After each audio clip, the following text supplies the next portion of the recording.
Так глаголит Господь.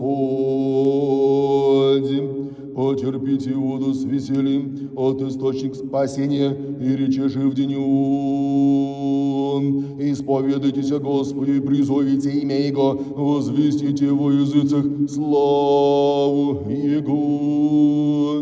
Помяните, яко вознесеся имя Его.